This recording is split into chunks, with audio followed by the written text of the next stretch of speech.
अगर उस रात मैं गाड़ी नहीं रोकता तो शायद आज मेरा दोस्त ज़िंदा होता। नमस्कार दोस्तों, ये कहानी मेरे और मेरे मित्र की है जिसको आप सुन रहे हैं सच्ची घटनाओं की इस नए एपिसोड में। शाम ढल रही थी, आसमान पूरा काला पड़ चुका था, जैसे किसी ने काले रंग की शीशी उड़ेल दी हो। शायद बारिश आने को बेकरार है।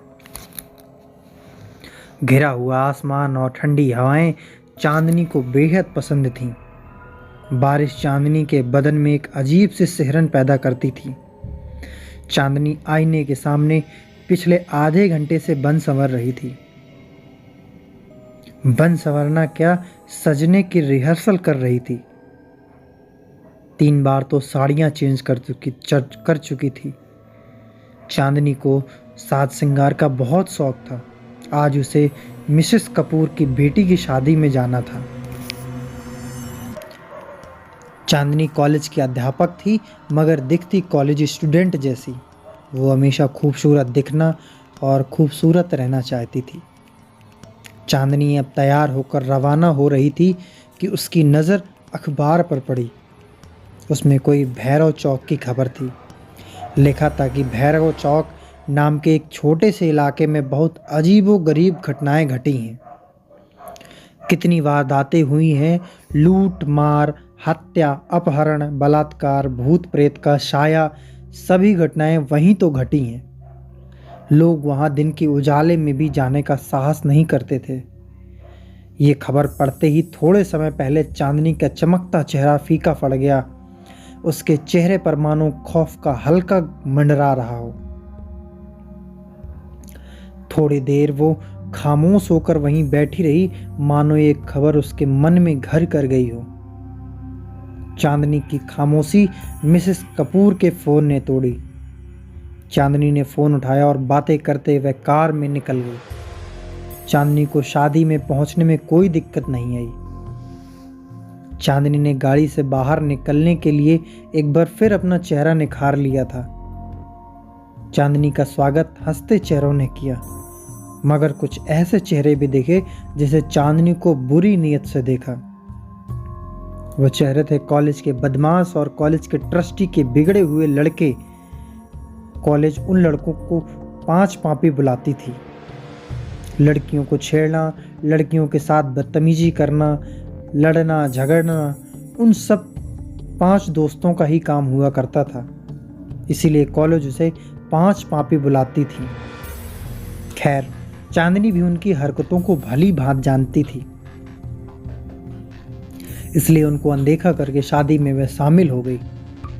नाच गाना, खाना पीना, गप्पे लड़ाने और विदाई में ही नहीं पता चला कि रात के 11 बज गए हैं। उसे घर पहुंचने में अभी 2 घंटे का फासला तय करना था। चांदनी के पति का जतिन का फोन आता है। हेलो चांदनी, कहाँ हो? जतिन ने कहा, मैं शादी में आई थी, बहुत देर हो गई है, बस मिसेस माथुर के साथ अब निकल रही हूँ। चांदनी ने बात खत्म करते हुए फ़ोन रखा।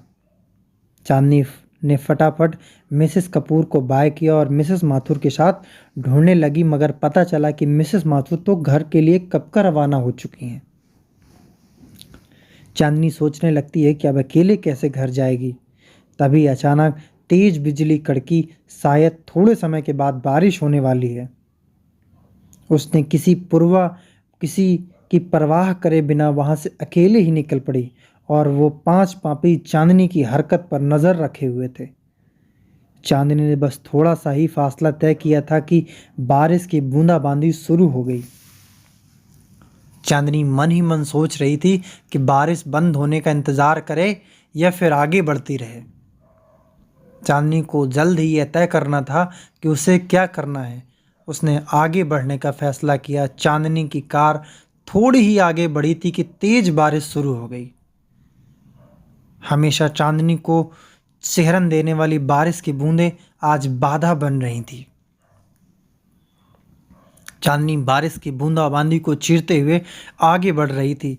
चांदनी का आगे बढ़ने का फैसला सही था, क्योंकि बारिश बंद हो चुकी थी।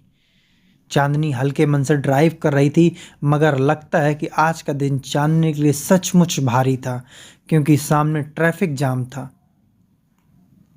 गाड़ियों की लंबी लाइन लगी थी।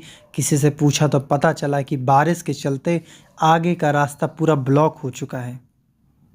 जब तक रास्ता साफ नहीं होगा तब तक ट्रैफिक जाम रहेगा और रास्ता साफ होने में सुबह भी हो सकती है।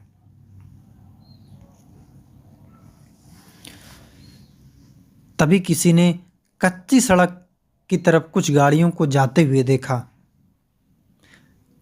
क्योंकि सुबह का नाम सुनते ही चांदनी की हवाइयाँ उड़ने लगी थी। तभी चांदनी देखती है कि कुछ गाड़ियाँ कच्ची सड़क की तरफ जा रही थी।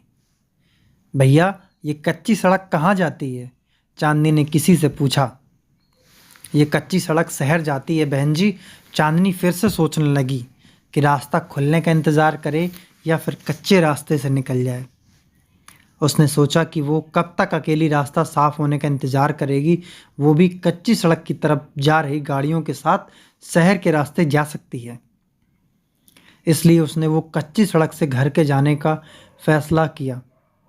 चांदनी आगे बढ़ तो रही थी, मगर खौफ अभी भी उसके सिर पर मंडरा रहा था, क्योंकि वो गाड़ियां आगे चल रही थी जैसे कोई दीपक की रोशनी लेकर अंधेरे से गुजर रहा हो। आगे चल गाड़ियों की रफ्तार तेज होती है, वो सब चांदनी की कार से आगे बढ़ जाती हैं। इतनी आगे बढ़ जाती हैं कि वो सारे कारों के हेडलाइट के सहारे देखी जा सकती थीं। चांदनी भी उन तक पहुंचने के लिए अपनी गाड़ी की स्पीड बढ़ाती है, मगर गाड़ी अचानक से बंद हो जाती है। दोस्तों, अगर ये वीडियो आपको अच्छा लगा हो तो वीडियो को शेयर करेंगे, चैनल को सब्सक्राइब करेंगे और इस कहानी को आगे सुनने के लिए पार्ट 2 ज़रूर कमेंट करेंगे। बहुत ही ये सच्ची और इंटरेस्टिंग स्टोरी है। इसका अगला पार्ट सुनने के लिए वीडियो को लाइक करेंगे, शेयर करेंगे और कमेंट करेंगे पार्ट 2, ताकि मैं जल्दी से जल्दी आपका पार्ट 2 अपलोड कर सकूं।